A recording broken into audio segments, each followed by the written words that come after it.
Hello guys, मैं BP Rahul और आप देख रहे हैं आपका अपना स्टडी चैनल मिस्टर सर जी। तो गाइज एक बार फिर से एसएससी के पुराने पेपर में आए हुए जीके के 50 सवालों को हल करेंगे। ओके, और इसमें आपको करंट अफेयर भी तैयार करवा देंगे और कुछ एक्स्ट्रा फैक्ट भी बताएंगे, जिससे उससे संबंधित कोई भी अगर सवाल आता है तो आप उसे आसानी से कर ले जाएं। आपको एक बार और बता दें कि कोई भी एग्ज़ाम आप तैयारी कर रहे हैं, उसमें अगर उसमें जीके का पार्ट आता है तो आप इसको ज़रूर पढ़ के जाइए, क्योंकि जीके के जितने भी क्वेश्चन होते हैं एक एग्ज़ाम से दूसरे एग्ज़ाम में हमेशा रिपीट होते रहते हैं। तो जीके के पुराने क्वेश्चंस बहुत ही इंपॉर्टेंट होते हैं। ओके गाइज, तो आगे बढ़ने से पहले चैनल को लाइक और सब्सक्राइब जरूर कर दीजिए। ओके, तो चलिए शुरू करते हैं। सबसे पहले आपके सामने क्वेश्चन यह है कि रिहंद बांध किस नदी की सहायक नदी पर बनाया गया है ना। तो किस नदी की सहायक नदी पर बनाया गया है, तो ये है आपका सोन नदी की सहायक नदी पर ये रिहंद बांध बनाया गया है। और इसी बांध से ठीक है गोविंद बल्लभ पंत, ठीक है गोविंद बल्लभ पंत सागर झील जो है ना, ये सबसे बड़ा कृत्रिम झील है ना, जो यहीं पर स्थित है। ओके, तो इतने बात याद रखिए। ये कहाँ पे है? यूपी के सोनभद्र में है ना, यूपी के सोनभद्र में। ये पूरी बातें आप याद रखिए। ओके, फिर आते हैं नेक्स्ट क्वेश्चन। नेक्स्ट है एजी मार्क है। एजी मार्क क्या है? तो एजी मार्क मतलब होता है, सबसे पहले बता दें एजी का फुल फॉर्म क्या होता है। एग्रीकल्चर मार्केटिंग, है ना, एग्रीकल्चर मार्केटिंग होता है। एग्रीकल्चर मार्केटिंग होता है, इसका मतलब ये पदार्थों के लिए गुणवत्ता हस्तशिल्प उद्योग में, ठीक है, के लिए ये यूज किया जाता है, यानी कि ऑप्शन डी सही हो जाएगा। नेक्स्ट है 19वीं शताब्दी में भारतीय हस्तशिल्प उद्योग के पतन का कारण बताया गया था। तो 19वीं शताब्दी में हस्तशिल्प उद्योग के पतन का कारण क्या बताया गया था? तो ये आपको बता दें, केवल ब्रिटिश निर्माण उद्योगों में प्रतिस्पर्धा थी। बिल्कुल सही बात है ना। केवल भारतीय रियासतों का समाप्त हो जाना, ये भी सही बात है।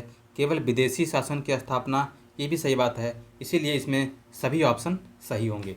ओके, नेक्स्ट है क्वेश्चन नंबर 54 में है, इंग्लैंड में औद्योगिक क्रांति ने संक्रमण के चरमोत्कर्ष को निरूपित किया है, ठीक है। तो इसका सही ऑप्शन हो जाएगा पूंजीवाद से समाजवाद की ओर। पूंजीवाद से समाजवाद की ओर। ओके, भारत में न्यूनतम मजदूरी अधिनियम कब लागू किया गया था, है ना। तो ये हुआ था 1948 1948 में। नेक्स्ट है अंतर्राष्ट्रीय न्यायालय का मुख्यालय कहाँ है? तो ये है द हेग में। Okay, the Hague. Okay, next question है, यदि कोई राज्य केंद्रीय सरकार की निर्देशों का पालन न करे तो राष्ट्रपति क्या कर सकता है? तो राष्ट्रपति क्या कर सकता है? इस पर वह राज्य में संवैधानिक तंत्र की विफलता घोषित कर सकता है और राज्य के शासन का उत्तरदायित्व संभाल सकता है, जिसे हम कहते हैं प्रेसिडेंट रूल, है ना। प्रेसिडेंट रूल यानी राष्ट्रपति शासन, ये आर्टिकल 356 में है। ओके, नेक्स्ट है भारत के किस राज्य में पहली बार गैर कांग्रेस सरकार बनी थी?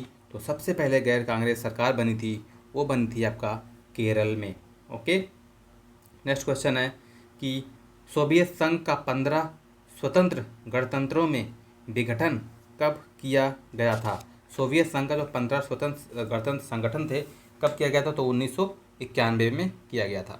ओके, नेक्स्ट क्वेश्चन है भारत में साइमन कमीशन का बहिष्कार क्यों किया गया था? भारत में साइमन कमीशन का बहिष्कार इसलिए किया गया था कि उसमें सदस्य के रूप में किसी भी भारतीय को शामिल नहीं किया गया था। इसमें टोटल 7 मेंबर थे और सभी के सभी जो थे वो सब ब्रिटिश थे। 1928 में साइमन कमीशन, ठीक है, भारत में आया था, है ना। उस समय जो प्राइम मिनिस्टर थे, ठीक है, ब्रिटिश के, वो थे क्लीमेंट, ठीक है, क्लीमेंट एटली, है ना।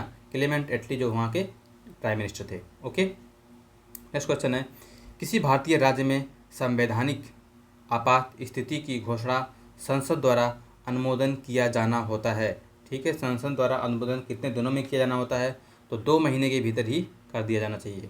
ओके, नेक्स्ट है भारतीय संविधान की संघ सूची में विषयों की संख्या है। तो पहले 92 विषय थे, 92 थे, अब इस समय 97 विषय हैं। ओके, 2016 में ये चेंज हुआ था। ओके, याद रखिएगा। नेक्स्ट है, भारत में पहला समाचार पत्र निम्नलिखित में से किसने शुरू किया था? तो भारत में सबसे पहले समाचार पत्र जो है जेम्स हिक्की ने शुरू किया था। क्या नाम था? James Hickey. और इसका नाम था बंगाल, ठीक है, गैजेट, है ना, बंगाल गैजेट। ये जो था सबसे पहले जो है ये इन्होंने शुरू किया था। और हिंदी में अगर पूछा जाए सबसे पहले हिंदी न्यूज़पेपर कौन सा स्टार्ट हुआ है, तो ये था उदंत मार्तंड। ओके। नेक्स्ट है, सर्वेंट्स ऑफ इंडिया सोसाइटी किसने बनाई थी? तो सर्वेंट्स ऑफ इंडिया सोसाइटी बनाई थी, ये बनाया गया था गोपाल कृष्ण गोखले के द्वारा। ओके, गोपाला कृष्ण गोखले के द्वारा, जी के गोखले।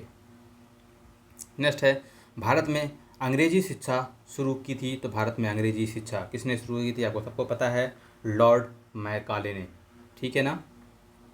नेक्स्ट है, भारत में प्रमुख फ्रांसीसी बस्ती बताइए, ठीक है ना। तो भारत में प्रमुख फ्रांसीसी जो बस्ती थी वो थी पंडिचेरी, ठीक है, पांडुचेरी। नेक्स्ट है, 1833 के चार्टर एक्ट के प्रावधानों के अनुसार भारतीय कानूनों का संकलन करने, संहिताबद्ध करने और सुधारने के लिए एक विधि आयोग का गठन किसके अध्यक्षता में किया गया था? तो ये किसके अध्यक्षता में किया गया था, ये आपको बताना है। तो ये आप थे, ठीक है ना, 1833 में लॉर्ड मैकाले, ठीक है, लॉर्ड मैकाले। नेक्स्ट है, ब्रिटिश संसद का सदस्य बनने वाला पहला भारतीय, ब्रिटिश संसद का सदस्य बनने वाला पहला भारतीय कौन था? दादा भाई नौरोजी। नेक्स्ट है, भारतीय तटरेखा की लंबाई लगभग कितनी है? भारतीय तटरेखा की लंबाई लगभग कितनी है? तो आपको बताना है 75,000 किलोमीटर, 75, ठीक है, 100 किलोमीटर, यानी 7,500 किलोमीटर, 7,500 किलोमीटर तटरेखा की लंबाई है। आपको बता दें गोवा, ठीक है ना, 160 किलोमीटर सबसे कम तटरेखा की लंबाई है गोवा का। उसके बाद सबसे ज़्यादा है जो है वो है गुजरात का, ठीक है ना, गुजरात का जो है 1900 यानी कि लगभग 1900 किलोमीटर के करीब है, ठीक है ना। 160 किलोमीटर है ये गोवा और 1900 किलोमीटर है। तो सबसे लंबा पूछे तो गुजरात, सबसे कम पूछे तो गोवा, ठीक है। भारतीय तटरेखा की लंबाई पूरा लगभग कितनी है? तो 7,500 किलोमीटर। ओके। नेक्स्ट है, संसार में दूसरी सबसे ऊंचा पर्वत शिखर निम्नलिखित में से कौन सा है? दूसरा है आपका, ठीक है, K2, है ना, K2। नेक्स्ट है, कोंकण रेलवे की लगभग लंबाई कितनी है? तो कोंकण रेलवे की जो लंबाई है ना, वो है 760 किलोमीटर। ओके। नेक्स्ट है, भारत का निम्नलिखित में से कौन सा तट प्रचंड उष्णकटिबंधीय चक्रवातों से सर्वाधिक दुष्प्रभावित है ना। तो आपको बताना है कौन सा दुष्प्रभावित है। तो ये है आपका आंध्र। क्या है? आंध्र, है ना। नेक्स्ट है, संसार में स्वच्छ जल की सबसे बड़ी झील है, संसार में स्वच्छ जल की सबसे बड़ी झील है लेक सुप्रियर, है ना, लेक सुप्रियर। ओके। नेक्स्ट है, संसार में भारत पहले स्थान पर है। तो किस में है भारत सबसे पहले स्थान पर? माइका के उत्पादन में। नेक्स्ट है, भैंसों के निम्नलिखित में से कौन सी नस्ल गुजरात के दक्षिण पश्चिमी भाग में पाई जाती है? तो ये पाई जाती है आपके सुरती, ठीक है, सुरती भाग में पाई जाती है। तो कौन सा नस्ल गुजरात के दक्षिण पश्चिमी भाग में पाई जाती है? तो ये सुरती एक टाइप की भैंस की नस्ल होती है। आपको पता है सूरत, इसीलिए इसका नाम पड़ा था सूरत, एक जगह है गुजरात में। ओके। नेक्स्ट है, भारत का पहला नेशनल पार्क निम्नलिखित में से कौन सा है? तो पहला नेशनल पार्क जो है भारत में, ये आपको बताना है। तो ये था Corbett national park, Jim Corbett national park भी इसे कहते हैं, कॉर्बेट नेशनल पार्क। ओके। आँख का रंग इसमें मौजूद वर्णक पर निर्भर करता है ना। तो आँख का जो होता है किस पे निर्भर करता है? आइरिस पे। आँख का रंग किस में निर्भर करता है? आइरिस के में जो मौजूद वर्णक होते हैं, ठीक है, उस पर निर्भर करता है। निम्नलिखित में से अंधेरे में देखने की क्षमता एक बैगनी वर्णक के उत्पादन के कारण होती है, जिसका नाम क्या है? उसका नाम बताना है रेटिनीन, रेटिनीन, ठीक है ना। अंधेरे में देखने की आँख की जो क्षमता होती है एक बैगनी वर्णक के उत्पादन के कारण होती है, जिसका नाम होता है रेटिनीन। ओके। नेक्स्ट है, निम्नलिखित में से कौन सा कथन सही है? तो कौन सा कथन सही है? साबुत अनाज और दालें अधिक पोषक होती हैं। ओके। नेक्स्ट है, निम्नलिखित में से कौन सा प्राणी मूक है? तो आपको पता है जिराफ मूक होता है, ये बोल नहीं सकता। नेक्स्ट है, आकाश नीला दिखाई देता है क्योंकि, आकाश नीला दिखाई देता है क्योंकि वायुमंडल अन्य रंगों की अपेक्षा नीले रंग का अधिक परिकिरण यानी कि स्कैटरिंग करता है। ओके। नेक्स्ट है, संचार उपग्रहों में पृथ्वी के स्टेशन से सिग्नल ग्रहण करके विभिन्न दिशाओं में भेजने वाला यंत्र है, तो ये है ट्रांसपोंडर, ट्रांसपोंडर, है ना। नेक्स्ट है, जब कोई जहाज़ नदी से समुद्र में प्रवेश करता है ना, तो क्या होता है भाई? तो इसमें थोड़ा सा ऊपर उठ जाता है, ये ऑप्शन सही हो जाएगा। ओके। नेक्स्ट है, आसमान द्रव्यमान वाले दो पदार्थ पत्थर समान वेग से ऊर्ध्वाधर ऊपर की ओर फेंके गए हैं, तो निम्नलिखित में से क्या घटित होगा, है ना? तो दोनों बराबर ऊंचाई तक जाएंगे, यानी कि ऑप्शन सी सही हो जाएगा।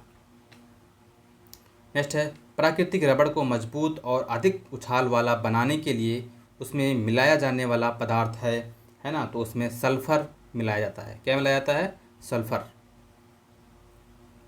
विद्युत उपलब्ध कराने वाला कैगा संयंत्र है, तो विद्युत उपलब्ध कराने वाला जो कैगा संयंत्र है, ठीक है ना, वो एक प्रकार का क्या है? परमाणु शक्ति रिएक्टर है। क्या है? परमाणु शक्ति रिएक्टर है। सबसे पहला परमाणु रिएक्टर है उसका नाम था अप्सरा, ठीक है ना। क्या नाम था? अप्सरा, जो कि मुंबई में लगाया गया था, ठीक है ना। अब आते हैं नेक्स्ट में कि ऊष्मा द्वारा तत्काल नष्ट हो जाने वाला विटामिन है, तो ऊष्मा द्वारा तत्काल नष्ट होने वाला जो विटामिन है वो है ascorbic acid. Okay. Riboflavin vitamin B2 को कहते हैं, ठीक है ना, ये भी पेपर में आता है, ये भी याद रखिएगा। नेक्स्ट है, श्वेत फास्फोरस को सदा रखा जाता है, तो जल में, है ना। श्वेत फास्फोरस को किस में रखा जाता है? हमेशा वाटर में रखा जाता है। नेक्स्ट क्वेश्चन है कि निम्नलिखित में से कौन सा युग्म सही नहीं है, आपको ये बताना है। तो इसमें सही नहीं ऑप्शन है निखिल बनर्जी संतूर। निखिल बनर्जी संतूर नहीं, बल्कि सितार बजाते थे। क्या बजाते थे? सितार, ठीक है। नंदलाल बोस चित्रकला के थे, चित्रकला से संबंधित हैं, और गुरु गोपी कृष्ण कथक से संबंधित हैं। पन्नालाल घोष बांसुरी से संबंधित हैं। ओके। फिर आते हैं नेक्स्ट, इब्राहिम अलकाजी किस क्षेत्र से जानी मानी हस्ती है? तो इसमें से इनका कोई जानी मानी हस्ती नहीं है। थिएटर से संबंधित भी नहीं है, लोक नृत्य से भी नहीं है, और व्यापार से भी नहीं, तो इसका कोई है ऑप्शन सही हो जाएगा डी, क्योंकि इसमें से कोई नहीं। नेक्स्ट है, निम्नलिखित में से कौन सा ज्वालामुखी मैक्सिको में स्थित है? तो आपको बताना है कोलिमा। कोलिमा जो है ज्वालामुखी, वो कहाँ पर स्थित है? मैक्सिको में स्थित है। ओके। अब आते हैं नेक्स्ट क्वेश्चन पे। नेक्स्ट है 92 क्वेश्चन नंबर, समुद्र के जल को किस प्रक्रिया द्वारा शुद्ध किया जा सकता है? तो ये इसे कहते हैं आसवन द्वारा। आसवन द्वारा समुद्र का जो जल होता है उसे आसवन विधि से शुद्ध किया जा सकता है। निम्नलिखित में से कौन सा शीतल महासागर धारा है? तो शीतल महासागर धारा जो होती है हम्बोल्ट की धारा होती है, ये कोल्ड, ठीक है, करंट होती है, ठीक है, ठंडी धारा होती है। और ब्राज़ील, कैनारी और एशिया की धारा जो होती है गर्म जल धाराएँ हैं, ठीक है ना। जल धाराएँ आप ज़रूर पढ़ लीजिए अच्छे से, है ना। निम्नलिखित में से कौन सी संस्था निर्यात संवर्धन से संबंधित नहीं है? निर्यात संवर्धन से संबंधित नहीं है सहकारी विपणन समितियाँ, ठीक है, सहकारी विपणन समितियाँ। नेक्स्ट है, निम्नलिखित में से कौन सा समूह केंद्रीय कर से संबंधित है? केंद्रीय कर से संबंधित है उत्पाद शुल्क, है ना, सीमा शुल्क और आयकर, ये तीनों सेंटर से संबंधित है, सेंट्रल गवर्नमेंट से। ओके। नेक्स्ट है, पुस्तक टू हंगर फ्री वर्ल्ड का लेखक कौन है ना, तो ये हैं MS स्वामीनाथन। ओके। नेक्स्ट है, विश्व व्यापार संगठन WTO वर्ल्ड ट्रेड ऑर्गेनाइजेशन शुरू किया गया था, तो वर्ल्ड ट्रेड ऑर्गेनाइजेशन 1995 यानी कि 1995 में शुरू किया गया था। नेक्स्ट है, किसने कहा था देशभक्ति धर्म है और धर्म भारत के लिए प्यार है?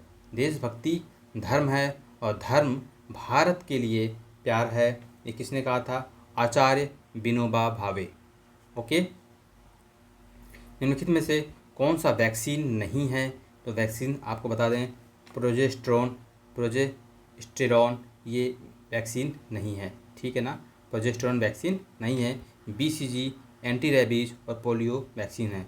BCG का फुल फॉर्म बता दें, पेपर में बार बार पूछा जाता है। तो ये होता है बैसिलस बैसिली, ठीक है, कैलमेटे ग्यूरिन, है ना, बैसिले कैलमेटे ग्यूरिन BCG का फुल फॉर्म होता है, कई बार पेपर में पूछा गया है। ओके, नेक्स्ट क्वेश्चन है, दूरस्थ स्थानों पर विद्युत चुंबक तरंग भेजने वाला पहला वैज्ञानिक है। दूरस्थ स्थानों पर विद्युत चुंबकीय तरंग भेजने वाला पहला वैज्ञानिक है जेम्स क्लर्क मैक्सवेल। ओके, कई ऑप्शन क्या हो जाएगा इसका, ए यानी कि जेम्स क्लर्क मैक्सवेल। ओके, ये ऑप्शन यहाँ है। ठीक है गाइज, तो गाइज ये वीडियो कैसी लगी है कमेंट में लिख के ज़रूर बताएं। अगर आप हमारे चैनल पर नए हैं तो चैनल को लाइक और सब्सक्राइब जरूर कर दीजिएगा। और ठीक है, कुछ भी सुझाव हो, जानना हो तो आप इस कमेंट में लिख के पूछ सकते हैं। तो गाइज इस वीडियो में इतना ही, फिर मिलते हैं नए वीडियो के साथ, तब तक के लिए धन्यवाद।